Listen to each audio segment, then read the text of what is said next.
In the middle of the 18th century, the British Empire stood at the peak of its global power. Its flag flew over distant oceans, its navy ruled the seas, and its victories had reshaped the balance of power across Europe and the New World. Yet far from London, across the Atlantic, 13 American colonies existed in a fragile relationship with the empire that claimed to protect them. On the surface, these colonies were loyal, prosperous, and proud subjects of the crown. Beneath that surface, however, quiet tensions were already forming, waiting for a spark. The American colonies had grown in isolation. Separated by thousands of miles from Parliament, they developed their own political habits, economic systems, and sense of identity. Local assemblies governed daily life, colonial merchants controlled trade networks, and farmers worked land that felt increasingly like their own. For decades, Britain largely ignored the colonies, allowing them to govern themselves so long as trade flowed back to the empire. This period of salutary neglect created an expectation of autonomy that would later prove impossible to undo. The turning point came after the French and Indian War, a brutal conflict that ended in 1763. Britain emerged victorious, having defeated France and secured vast new territories in North America. But victory came at a staggering cost. The empire was deeply in debt, its treasury drained by years of warfare fought in defense of colonial lands. From London's perspective, the solution seemed logical. The colonies should help pay for the protection they had received. To the colonists, however, this logic felt like a betrayal. They had fought alongside British soldiers, sacrificed lives, and contributed resources to the war effort. Now, instead of gratitude, they faced increased imperial control. British officials began to view the colonies not as partners, but as assets to be managed, taxed, and disciplined. The empire that once felt distant now pressed closer, its authority tightening like a slow-moving vice. Economic dependence deepened the divide. Colonial trade was tightly regulated under mercantilist policies that favored British interests above all else. Raw materials flowed out of America, finished goods flowed back in, and colonial merchants found themselves trapped in an unequal system. While some prospered, many resented the restrictions that limited their growth. Wealth existed, but it came with invisible chains. Culturally, the gap between Britain and the colonies widened. In London, lawmakers spoke of order, hierarchy, and imperial unity. In America, colonists spoke of rights, property, and self-rule. These ideas did not yet mean rebellion, but they planted dangerous questions. Who truly had the right to govern? Could an empire rule free people from across an ocean? And what did loyalty mean when authority felt distant and unaccountable? By the early 1760s, the American colonies stood at a crossroads without realizing it. Outwardly, they remained British subjects, flying the Union Jack and pledging allegiance to the crown. Inwardly, they were becoming something else entirely, a society accustomed to freedom, resistant to control, and increasingly aware of its own strength. The road to rebellion had not yet erupted in violence, but it had already begun, quietly, in the hearts and minds of the colonies. History would later remember the American Revolution as a war of muskets and battles. But before the first shot was fired, before blood stained the fields of Lexington and Concord, there was an empire under strain and colonies awakening to the idea that obedience was no longer inevitable. This was the beginning, the calm before a storm that would change the world forever. In the years following the French and Indian War, the British Empire turned its attention toward fixing a problem that threatened its very stability: debt. The war that had secured Britain's dominance in North America had nearly doubled its national debt, and Parliament was desperate for revenue.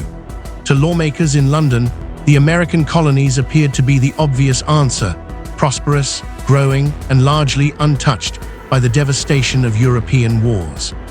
For the first time, Britain decided not just to rule the colonies, but to extract from them. In 1765, Parliament passed the Stamp Act, a law that required official stamps on newspapers, legal documents, licenses, and even playing cards. It was the first direct tax imposed on the colonies, and its impact was immediate.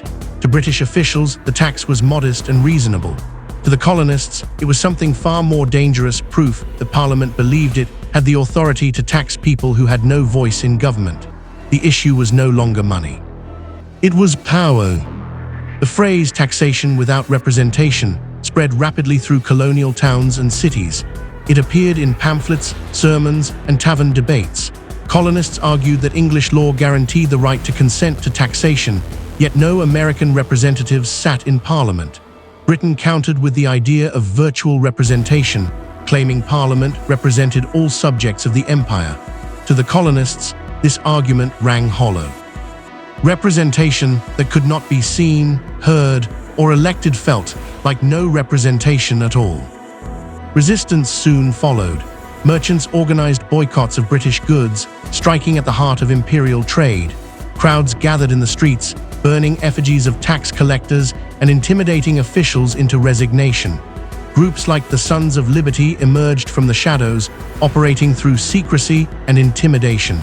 Protest was no longer polite disagreement, it was becoming organized defiance. Although the Stamp Act was eventually repealed, the damage was done. Parliament had crossed a psychological line. The repeal felt less like mercy and more like a temporary retreat. In its place came new measures, the Townshend Acts, which placed duties on imported goods such as glass, paper, paint, and tea. Once again, Britain insisted the taxes were necessary and legal. Once again, the colonies pushed back. British soldiers were dispatched to maintain order, especially in cities like Boston, where resistance was strongest. Their presence only deepened resentment. Armed troops patrolled colonial streets, quartered in private homes, and stood as daily reminders of imperial authority.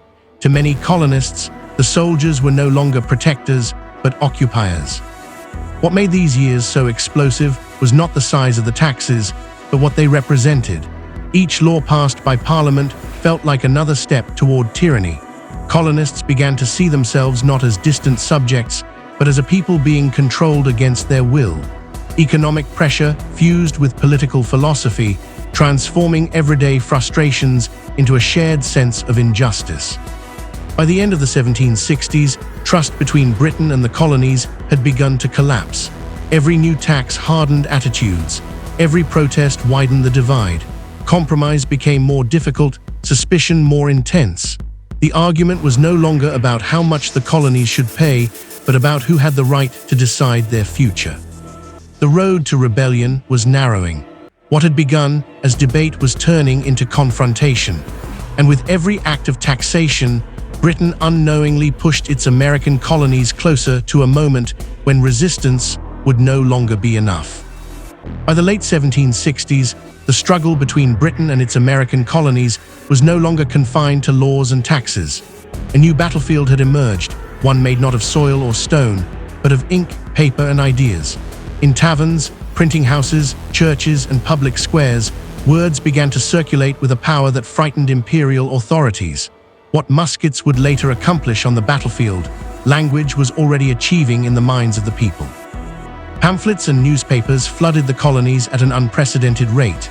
Cheap to print and easy to distribute, they carried arguments that challenged the very foundation of British rule. Writers no longer spoke cautiously.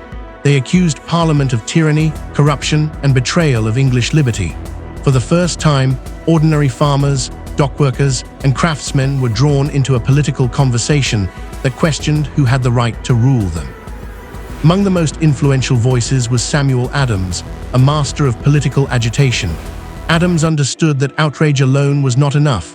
It had to be shaped, repeated, and aimed. Through carefully crafted essays and organized protests, he transformed scattered frustration into a unified narrative of oppression. Britain, once seen as a parent nation, was recast as an enemy of freedom. The story was simple, powerful, and dangerous. John Dickinson's letters from a farmer in Pennsylvania gave resistance a legal and moral backbone. Calm, reasoned, and persuasive, Dickinson argued that Parliament's authority had limits and that crossing them threatened liberty everywhere. His words reached far beyond Pennsylvania, spreading a sense that colonial resistance was not rebellion, but self-defense. The idea took hold that obedience to unjust power was itself a form of betrayal. At the same time, colonial printers became silent revolutionaries. Presses worked late into the night, churning out essays, political cartoons, and editorials that mocked British officials and glorified resistance. Images of liberty in chains, of America as a violated woman, of Parliament as a monster, these visuals burned into public consciousness. Propaganda did what laws could not. It made resistance feel righteous. Britain underestimated this shift. Imperial officials believed order could be restored through enforcement and authority. They failed to grasp that loyalty was already eroding. Colonists began to speak of rights, not as privileges granted by a king, but as natural truths that no government could remove. This was a revolutionary idea, and once released, it could not be recalled. Public opinion hardened. Neutrality became impossible. To remain silent was to accept tyranny. To speak out was to risk punishment. Committees of correspondence formed, linking colonies through shared outrage and shared information. A protest in Boston became known in Virginia within days. The colonies, once divided by geography and local interests, were beginning to think as one. What made these words so powerful was their timing. Economic pressure had already weakened trust. Military presence had already bred fear. Now ideology gave meaning to anger. Resistance was no longer emotional, it was intellectual. The colonists were not just reacting, they were redefining their relationship with authority itself. By the early 1770s, Britain faced a crisis it did not fully understand. The empire still had soldiers, ships, and laws, but it was losing control of the story. And in revolutions, the side that controls the story often controls the future. Long before the first shots were fired, the American Revolution had already begun, written line by line, printed page by page, and believed by an entire people. By the early 1770s, the British Empire realized that persuasion had failed. Taxes could be repealed, compromises attempted, but resistance in the American colonies did not fade. Instead, it hardened. From London's perspective, the situation was no longer a political disagreement, it was a challenge to authority itself. And empires, when challenged, do not respond gently. Boston became the center of imperial attention. British troops poured into the city, their red uniforms filling narrow streets once ruled by merchants and dockworkers. Cannons were positioned near harbors, warships anchored ominously offshore. The presence of armed soldiers was meant to restore order. Instead, it turned daily life into a silent standoff. Every patrol was a reminder that force now stood where trust once existed. Tensions exploded on a cold March night in 1770. A confrontation between civilians and British soldiers escalated into chaos. Shots rang out. When the smoke cleared, 5 colonists lay dead. The event became known as the Boston Massacre, a name carefully chosen, heavy with accusation. Colonial newspapers spread the story rapidly, portraying British soldiers as brutal executioners. Engravings showed innocent men cut down by an occupying army. Facts blurred. Emotion ruled. The empire had lost control of the narrative once again. Britain attempted to stabilize the situation by partially retreating. Most townshend duties were repealed, leaving only the tax on tea. To Parliament, this was a symbolic assertion of authority. To the colonies, it was proof that Britain would never abandon its claim to control. The tea tax remained like an open wound, small but impossible to ignore. Behind closed doors, imperial officials debated harsher measures. They believed the colonies were being led astray by agitators, not by genuine popular will. The solution, they argued, was discipline. Laws were drafted to tighten control, limit colonial assemblies, and enforce obedience. These policies would soon be known in America by another name, the Intolerable Acts. When these acts were enforced after the destruction of tea in Boston Harbor, their impact was devastating. The port of Boston was closed, crippling the city's economy.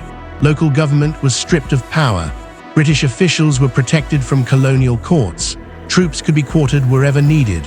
What Britain saw as lawful punishment, the colonies saw as collective oppression. Fear spread beyond Massachusetts. Other colonies understood the message clearly. What happened to Boston could happen to them. Sympathy turned into solidarity. Food and supplies were sent to the city. Meetings were held. Resolutions were passed. The punishment of one colony united many. Meanwhile, British soldiers trained openly, drilled daily, and prepared for the possibility of armed resistance. Colonists responded in kind. Militias began to organize, stockpiling weapons and powder. Men who once argued in print now practiced with muskets.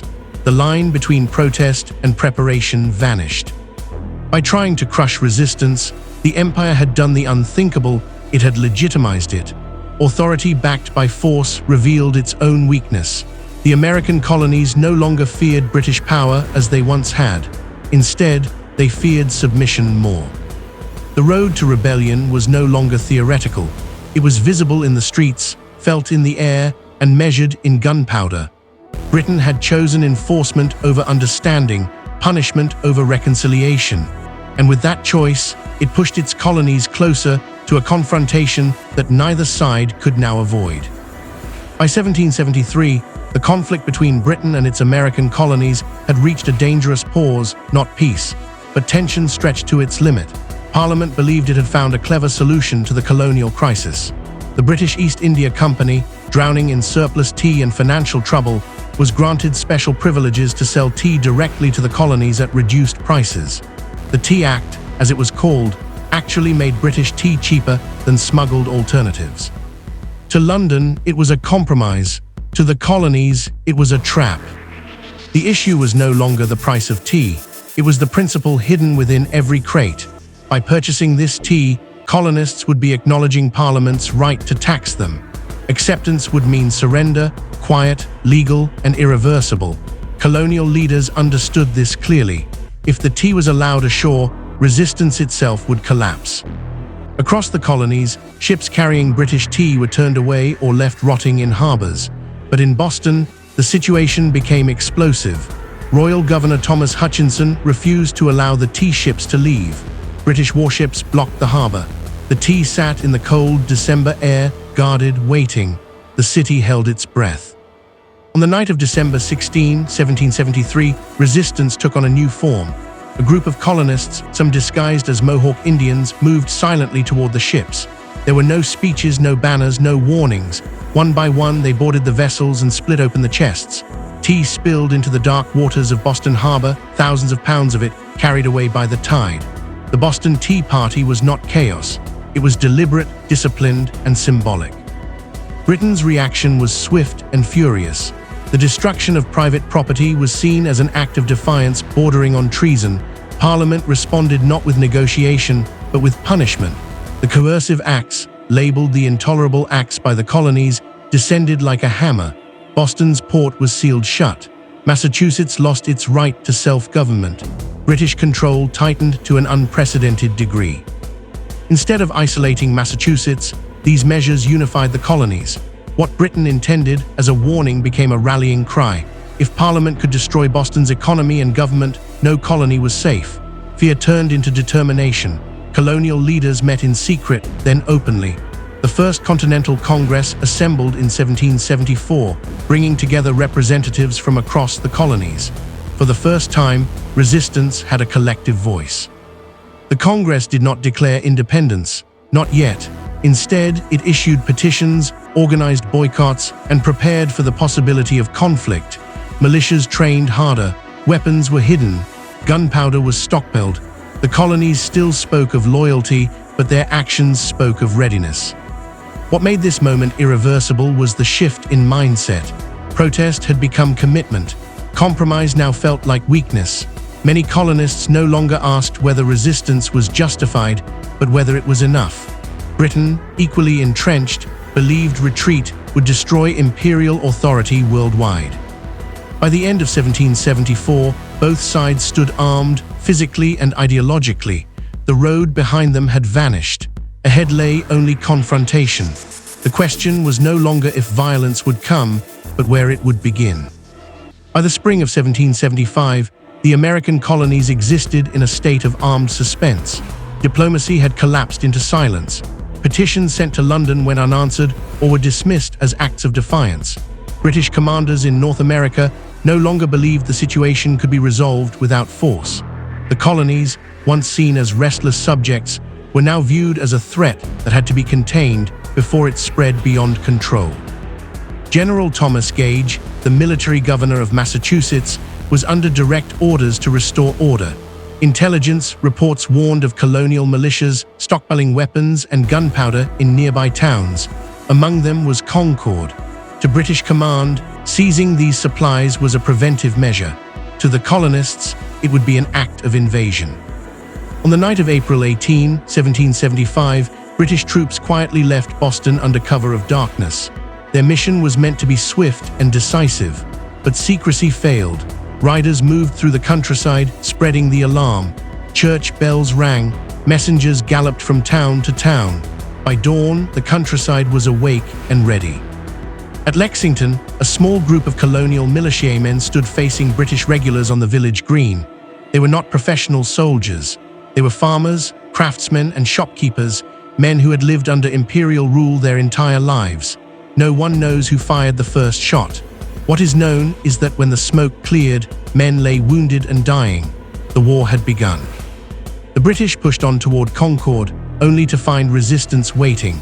Colonial militias struck from behind trees, stone walls, and farmhouses. The countryside itself became a weapon. British soldiers, trained for traditional European warfare, found themselves under constant attack during their retreat back to Boston. By nightfall, the myth of British invincibility was shattered. The significance of Lexington and Concord went far beyond the battlefield. News spread rapidly across the colonies and the Atlantic. What had once been political resistance had now turned into open war. Neutral colonists were forced to choose sides. Loyalty to the crown or loyalty to the cause of resistance, there was no middle ground left. In the months that followed, militias surrounded Boston.